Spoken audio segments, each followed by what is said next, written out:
A long time ago, when mankind was still in its cradle, visitors came from the sky, which were called the Osiris. These gods gave humanity gifts, the likes of which man had never seen before. Astronomy, architecture, and culture were all part of the Osiris gift. But all of this came at a price. The Osiris wanted Earth for themselves, and the pharaoh, together with the god of sunlight Ra, opposed to this threat to humanity. Just as the visitors were about to summon their king to come to Earth, an opportunity which arose every 5,000 years, when the stars align in the right order, the pharaoh stole the life from Osiris, blinding them with its brilliance, and leaving them imprisoned in a dungeon, hidden labyrinth below his pyramid. Some humans still believed in the visitors' ways, and kept preparing for their return, and so did Princess Amonpour, who had died in childbirth. Without the pharaoh's knowledge, a gate was constructed deep inside his daughter's grave, awaiting the return of the Osiris. When the stars align once more, the visitors would again be welcomed by someone from the princess's bloodline, and the pharaoh, who mistrusted his daughter even in death, made a key called the Key of Heaven to lock whatever secrets she might have kept from him, and a guardian was created to protect the tomb, and he made sure no one would tell the secrets of the tomb builders so that the Osiris could never return again. In the present day, archaeologist Doug arrives late in the side of Egypt and gets chastised by his colleague Heather. Professor Hayden, the man responsible for the expedition, was overlooking the process. He tells his assistant the Egyptians built the pyramids to mirror what they had seen in the heavens, and that in 7 days the stars would align exactly like the pyramids. While he was distracted by a phone call, one of the workers sneaks up behind the car and steals his cane and a makeshift tent to construct it. On the site, Doug and Professor Mandela were speaking about a relic Doug had retrieved from the museum. While discussing Egypt's incredible civilization, Mandela touches the relic, observing its details. Doug mentions that he thinks something had happened back then, was sure that they would find it if they persisted in looking. Somewhere just outside the city of Cairo, and man arrives at a badly aged compound and heads inside a dark building with a briefcase in hand. Before entering, he receives the cane from a local man who'd stolen it from Hayden. Inside the building, he finds a man sitting on a mudulus smoking a pipe. The guest, Peter, makes the reason for his arrival known, but the man tells them that other people were willing to pay handsomely for the item that he had come to acquire. Peter expresses his desire to pay whatever it takes, and the two men go into the other room. The man that opened the closet and retrieves an object covered with a cloth. He then unfolds the Key of Heaven, which was thought to be lost in time. Once he had the treasure in hand, Peter stabbed the man in the neck with a retractable knife hidden in the cane, successfully retrieving the key. Peter leaves, and a few hours later, Hayden arrives at the building to get the key from the Egyptian man, but finds his dead body instead. He then receives a call from Peter, who brags about what he had done, and then threatens to give his cane to the police as evidence if he doesn't beat him later. In hopes of shedding light on the situation, Hayden goes to a psychic, who confirms that he will succeed in his mission, but withholds information about his death. Later, Hayden goes to meet Peter, who threatens to give the evidence to the police unless he agrees to take him to the tomb. Having no other choice, Hayden tells Peter to bring the key and his key into the office the next day, offering to take him inside the tomb if he agrees. And he informs him that he would only get his stick once they enter the tomb, and the two men agree. Back at the excavation site, Doug takes Mandela to his house, concerned that the man was looking frail. After leaving for a bit, Doug returns to Mandela's house to find the old man looking worse. Realizing that he's too weak, Mandela tells the young man that he will have to go to the unveiling instead of him, although Doug argues, telling the old man that they need to postpone the event. Mandela insists that it has to be at a specific time the following day, and Doug is forced to reluctantly agree. The following day, Hayden sends his men to pick up his daughter from the airport so she can be a part of the unveiling. Doug meets Sarah in the lobby of a hotel and explains that Mandela wouldn't be able to attend due to his recent heart attack, telling her that the old man had asked for him to go instead. Angry by what she heard, she tells him that Mandela is the only person for the job and sends Doug away. A few minutes later, she speaks to her father, who reluctantly agrees to let Doug come because he had worked closely with Mandela for the past 4 years. Calling him again, Sarah apologizes for her earlier rudeness and invites him to return. When Doug arrives, he's introduced to Hayden and a few other historians, all waiting to begin the journey. Once everyone had arrived, the group heads out to the newly discovered pyramid and decide to camp out so they can enter the tomb at dawn that night.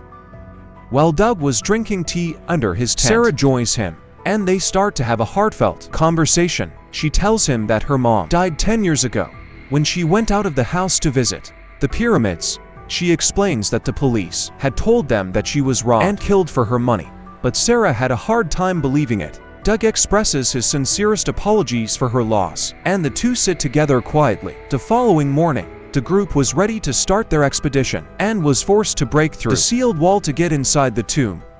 A few meters inside the pyramid, the group encounters a large number of hornet nests, forcing them to retreat.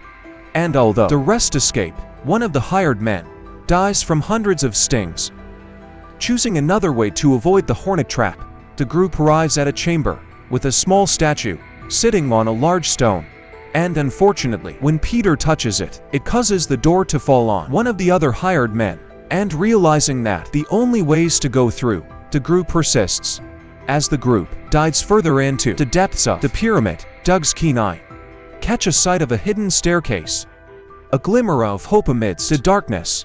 Hayden believes that the staircase will ultimately lead them to the elusive gate that they seek. And after they ascend the staircase, they come face to face with the final resting place of the long-lost princess. Beneath the princess's burial site lies a hidden gate, concealed from the world. For centuries, a surge of anticipation and purpose fills the air as the group realizes the magnitude of their discovery. With a mixture of awe and determination, they prepare to unlock the gate, ready to unveil the mysteries that lie beyond. The gate leads them to another, more complex labyrinth, and are forced to navigate through it slowly. After Hayden explicitly orders Peter to stay on the back, Peter loses his calm and rushes toward him, causing another door to close, separating the group into two. Doug, Sarah, and a few other men decide to go round and find a route to catch up with Hayden and the others. However, as they make their way back, an unfortunate incident occurs. They accidentally stumble upon a treacherous hole, resulting in the tragic loss of one of their companions. With caution and perseverance, Sarah, Doug, and Claire, the psychic, accompanying Hayden, carefully descend the depths of the hole, where they come face to face with the lifeless body of their fallen comrade. And after a very tense few minutes, the group successfully reunites with Hayden and the rest of their companions. United once again, they forge ahead, determined to follow the path that promises to unveil the secrets hidden within the heart of the ancient place. A short distance ahead, their progress is abruptly halted by a haunting sight. Standing for them are rows upon rows of mummified bodies, their desecrated forms frozen in time. The eerie stillness of these preserved figures suggests that they remained undisturbed for a countless millennia. The group stands in reverent silence, their eyes tracing the mummified bodies. Taking a closer look, Road, another one of Hayden's companions, mentions that he didn't think mummies were humans. While they were walking through the lines of the mummies, one of them comes to life and starts choking Sarah.